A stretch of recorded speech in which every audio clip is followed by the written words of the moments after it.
And Sean, the last time you and I spoke before a fight was UFC 248. We hadn't seen you fight in 2 years. Now this is the third time we're going to see you in the last 5 months. How do your emotions compare now that you've been able to more frequently step in the octagon than, a couple months ago when it had been so long? Yeah, that first fight against Jose was it was emotional. It was a little over 2 years, 2 years and like 4 days or something. So that one felt, even fight week, I was like, am I going to be able to fight? Because so much was happening, so much stuff was happening. So this fight, it just feels normal now. It's back-to-back fight camp, back-to-back weight cuts, and it's going to be back-to-back first-round knockouts. So you're facing an opponent in Chito Vera who has never been finished. Where does the confidence come from that you will be the first? Just how many people I've knocked out in my life. My 2 last performances have been first-round knockouts. I think I have 8 or 9 first-round knockouts in my pro career. It's my fighting style. I start fast, he starts slow. That equals, first-round knockout in my mind.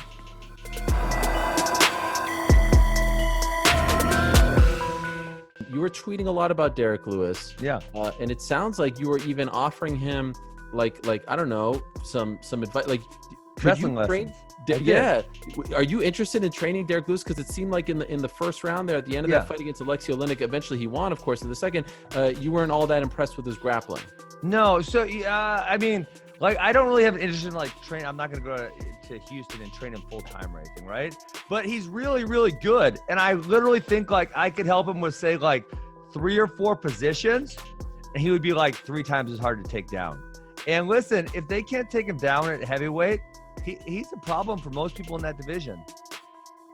Do you think that if he fights, say, a Curtis Blades, who afterwards he said he was somewhat interested in Blades, been asking to fight him, who is very good on the ground, this iteration of Derrick Lewis can stand with him? Not stand as in stand and trade, can hang with him? Or do you think he has a long way to go and he can hang with a guy like Curtis Blades?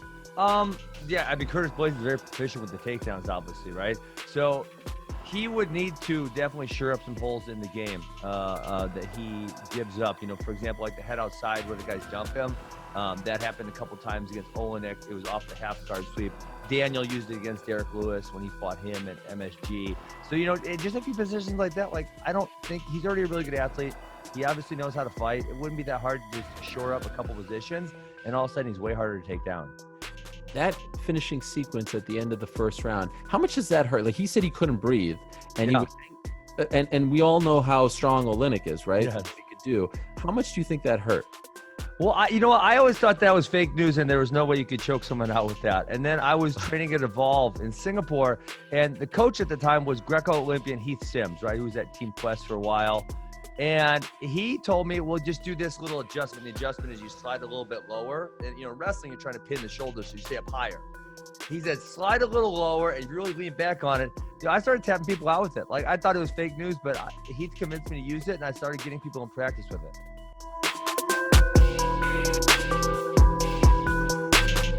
What was that experience like with DC going out there? And how did it come up? And then what were you doing out there when you were spending time with him in San Jose?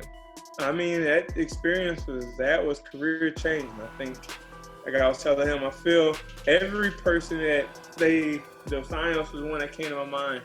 But every time somebody goes on a little skid, or they on the down slope, or people say they're on the down slope, and all of a sudden they come back up and get a title fight, and they win a title or something, it's from after they went and trained with somebody who was a world champion caliber, and they see things in themselves or see things they need to change. I told him I feel this is that thing I needed, to come out here with a guy who was 2-belt champion, 205 and heavyweight, who's fought the champ of my belt, and who knows what he's bringing to the table, who knows what I was going to go after, who I was going after. He can literally tell me in my face after sparring, bro, there's no reason why you shouldn't be the champ. He can tell me every day, dude, you're good. I'm telling you right now, you're good. You can be the champ. And that's to beat John Jones. Just to hear that, like I said, my coach has said it.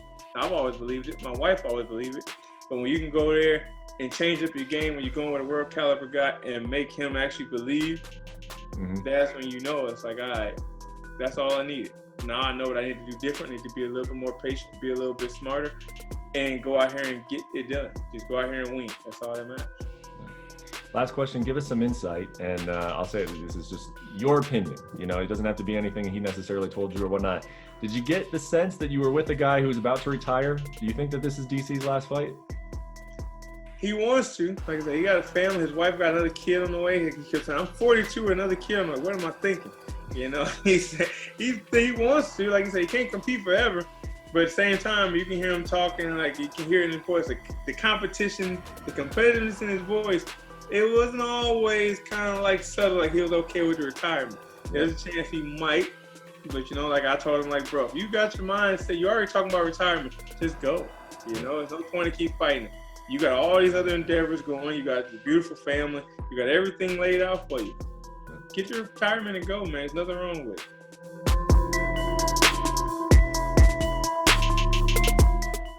So obviously the narrative for this fight, I think, is what you just said there, right? People know you've been wrestling the majority of your life, right? It's well documented. You're a tremendous wrestler, a state champion, but you don't necessarily use it offensively. And I'm not surprised. Your hands in the Tony fight look the best they've ever been. It was sublime, absolutely fucking beautiful. So the easy thought process is, well, Khabib's going to struggle to take him down, and when he can't take him down, obviously Justin will have an advantage on the feet.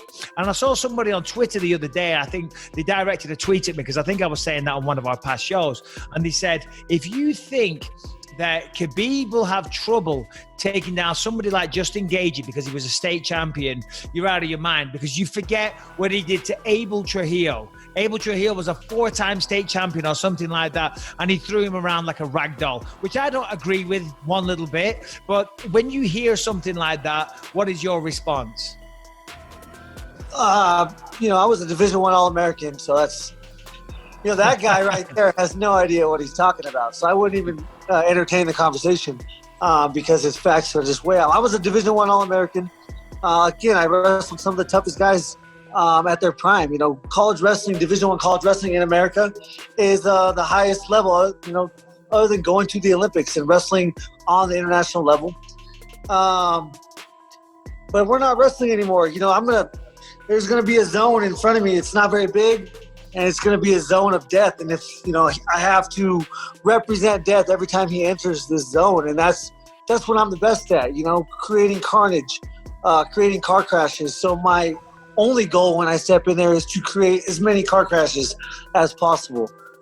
Whether it be our bodies hitting, our heads hitting, our fucking shoulders hitting, our fists, my fist hitting his head, his fist hitting my head. It doesn't matter. I need to create car crashes because I need to, that's the only way to beat this guy.